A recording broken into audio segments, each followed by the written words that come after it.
ito na lahat, no, yung mga napili natin na mga panibagong breeders na nasiselect natin sa ating mga manok, no. So bali naka-markings na sila lahat at nagkaedad na sila ng mga tag 7 months old at sa mga susunod na buwan ay pwede na natin silang i-breed, no. So isi-separate na natin sila based sa kanilang marking para maiwasan natin, no, na magkaroon ng intensive inbreeding yung ating mga manok. So meron tayong kabuuhan dito, no, na 60 heads na mga panibagong breeders, no, na nasiselect.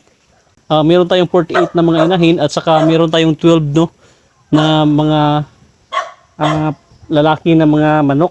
Ang target sa natin no, ay magkaroon tayo ng 100 heads, ngunit dahil sa marami, no, yung last na na-deliver natin sa Tampilisan, so na short tayo, no, sa ating target na 100 heads dahil doon sa tayo kukuha, no, ng ang karagdagang mga breeding materials. So ngayon, meron na tayong 60 heads ay okay lang, no, dahil ang 60 head ay medyo marami-rami na rin at isama natin yung last na mga inahin natin. So meron na tayo ngayong mga 110 heads na mga breeder dito, no, sa ating farm.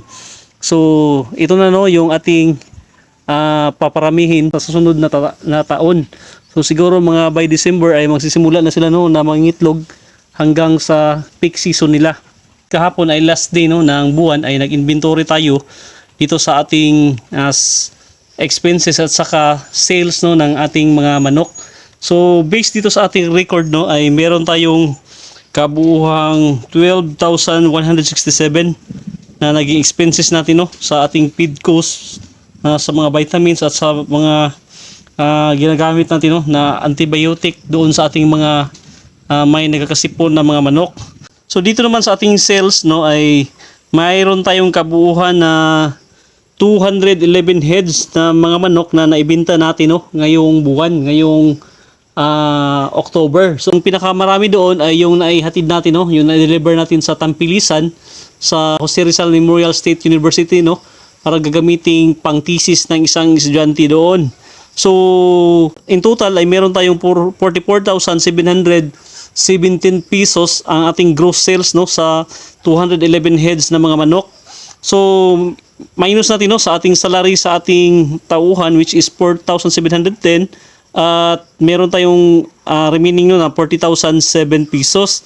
I-minus na rin natin, no, yung pag-dress sa ating manok, yung nagiging expenses natin, no, sa pag-dress ng manok dahil binabayaran natin yung pag-dress ng ating mga manok. So meron tayong 850 pesos dahil nagdi-dress tayo, no, ng mga manok. At ang dress ng mga manok ay binabayaran natin sila ng 20 pesos per head na i-dress nila.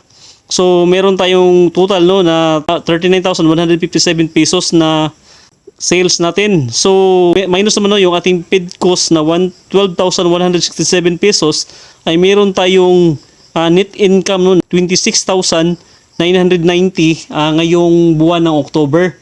Ganito, no, pag marami tayong mga manok ay malaki din yung magiging sales natin sa ating mga manok buwan-buwan dahil sa marami din tayong maibenta.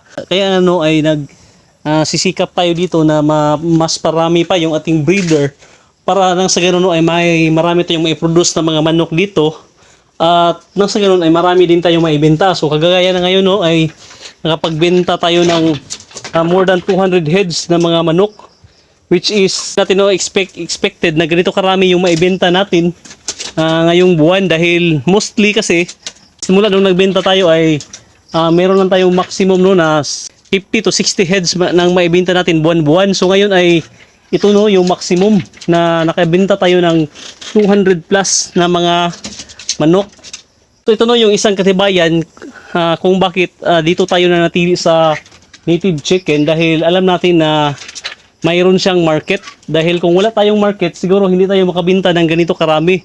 At syempre na rin, isa na rin sa aspect, no, kung bakit mabenta yung manok natin ay dahil sa sampin yung breed, no, na ginagamit natin dito sa pagparami ng ating mga manok dahil yung binibintahan nga natin ay dito lang sa ating lugar, no. Hindi na tayo nagbibenta outside dito sa ating probinsya dahil marami sanang gustong bumili mula sa ibang probinsya, no, ngunit hindi pa natin pinagbigyan dahil nga sa mayroon ding mga kailangang papilis no na kailangan para ma-ship natin yung ating mga manok papunta sa ibang probinsya. Kung kaya dito lang tayo no nagbenta sa ating lugar, which is hindi na kailangan no na kumuha pa tayo ng mga permit.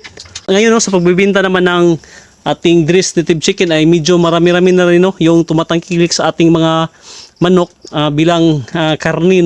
So dito no sa pag-alaga ng mga native na manok ay kailangan lang no yung diskarte natin at saka yung marketing strategy natin para maibenta natin yung ating mga manok sa tamang-tamang presyo no na hindi naman tayo malulugi kundi meron naman tayong kahit konting ginansya sa pagbebenta no ng native na manok.